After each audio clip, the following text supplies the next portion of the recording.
जय शनिदेव, जय श्री राम भाइयों। आज का हमारा विषय है गुफा का गुप्त धन। गुफा में गुप्त धन कैसे आता है, गुफा में जो गड़ा हुआ धन होता है उसका क्या राज होता है, क्या रहस्य होता है, इसके बारे में आज मैं आपको जानकारी देने वाला हूँ, विश्लेषण करने वाला हूँ आपके सामने। तो आपने अगर चैनल को सब्सक्राइब नहीं किया है तो पहले चैनल को सब्सक्राइब करिए, लाइक करिए, शेयर करिए। देखिए भाई, हमारे चैनल का जो मकसद है, जो संदेश है, जो समाज में अफवाह है, अंधश्रद्धा है, उसको कम करना है।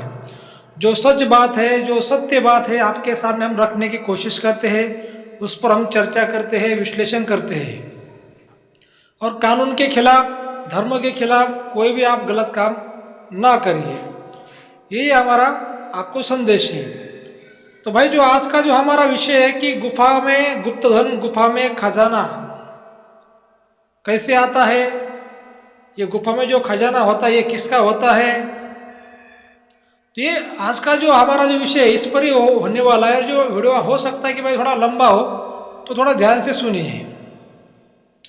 देखिए भाई, बात ऐसी है कि जो गुफाएं होती है, जो पहाड़ होते हैं, वहां पर तो कोई आम आदमी खजाना रखे ऐसा तो नहीं होता क्या। क्योंकि अगर आम आदमी खजाना रखेगा तो अपने खुद के घर में रखेगा या फिर खुद के खेत में रखेगा। इतने बड़े जंगल में जाके, इतने बड़े पहाड़ पर जाके, इतनी बड़ी गुफाओं के अंदर वो आम आदमी खजाना क्यों रखेगा, नहीं रखेगा। तो फिर ऐसे गुफाओं में या फिर पहाड़ों पर खजाना किसका हो सकता है भाई। तो देखिए भाई, पहले जमाने में जो कुछ डाकू लोग थे, जो कुछ चोर लोग थे, जो कुछ डकैती थी, वो क्या करते थे, जो डाकू लोग गाँव में जाके गाँव को लूटते थे। जो वहाँ के जो आम इंसान होते हैं उनका खजाना, उनके धन संपत्ति लूट कर वो जंगलों में लाकर किसी पहाड़ में, पहाड़ के बीच या फिर किसी गुफा में उस खजाने को रखते थे। जो पहाड़ों में खजाना मिलता है, जो जंगलों में खजाना मिलता है, तो 100 में से 90% जो चांसेस होते हैं वो डाकू का ही खजाना होता है। ये जो डाकू लोगों का जो खजाना होता है, जो गुफा में, जो पहाड़ों में, वो बहुत मात्रा में होता है, बहुत ज़्यादा मात्रा में होता है।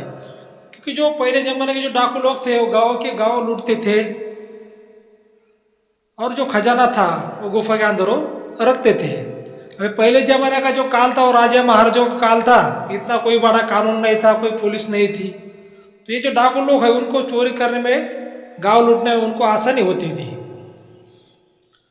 तो भाइयों देखिए, लेकिन आप थोड़ा सोचिए कि अगर कितना भी छोटा खजाना हो, बड़ा खजाना हो, उस पर टोटका तो होता ही होता है।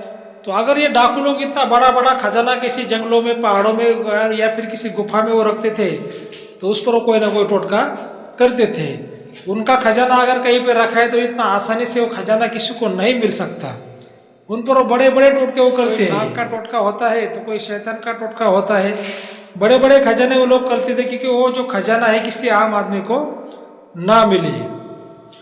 तो अभी ये तो हो गई भाई गुफा में खजाने की बात, कौन रखता था, कैसे रखता था, क्यों रखता था। लेकिन जो उसके संकेत होते हैं वो कैसे होते हैं, क्या संकेत का होना भी बहुत ही महत्वपूर्ण है। अभी देखिए, अगर किसी खजाने पर कोई टोटका नहीं है तो फिर उसका कोई भी संकेत नहीं होता। लेकिन अगर किसी खजाने पर कोई टोटका है, किसी गुप्त धन पर कोई टोटका है, तो उसका संकेत होता है। तो ये जो चोरों का जो खजाना होता था, जो पहाड़ में, गुफा में जो लोग रखते थे, तो उनके संकेत कैसे हो सकते हैं।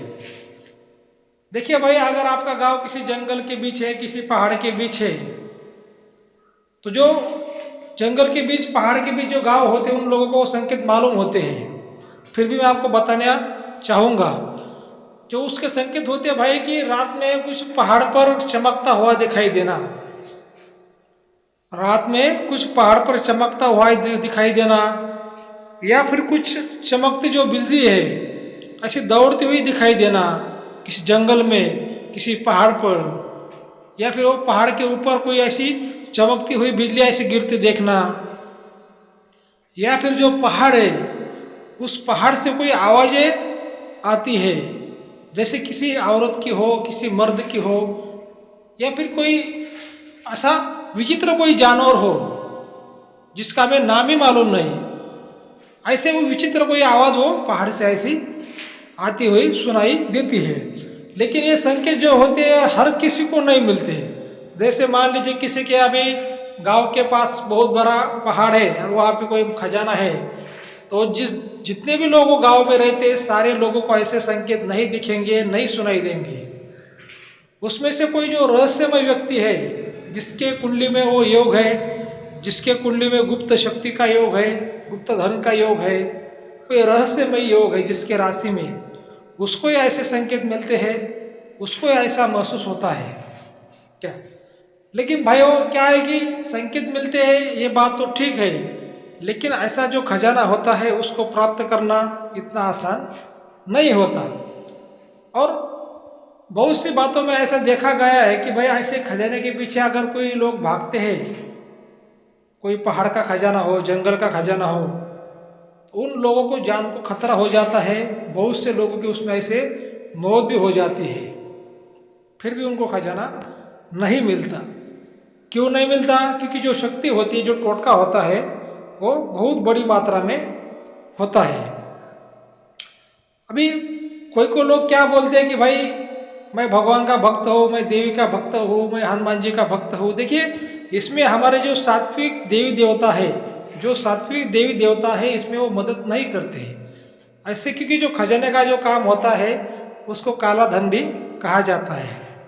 तो इसमें सात्विक जो देवी देवता होते हैं वो मदद नहीं करते। तो इसी वजह से भाइयों मेरा आपको साफ साफ कहना है कि ठीक है भाई, किसी को संकेत मिलते हो, किसी को ना मिलते हो, लेकिन अपना परिवार सबसे बड़ा धन होता है। अपने माता पिता, बीबी, बच्चे, इनका ख्याल रखिए, देखभाल करिए, किसी धन के पीछे मत भागिए, और धर्म के खिलाफ और कानून के खिलाफ कोई भी काम मत करिए। तो मैं आशा करता हूँ आज की जानकारी आपको अच्छी लगी हो। तो भाई अपने चैनल को सब्सक्राइब करिए, लाइक करिए, शेयर करिए। धन्यवाद।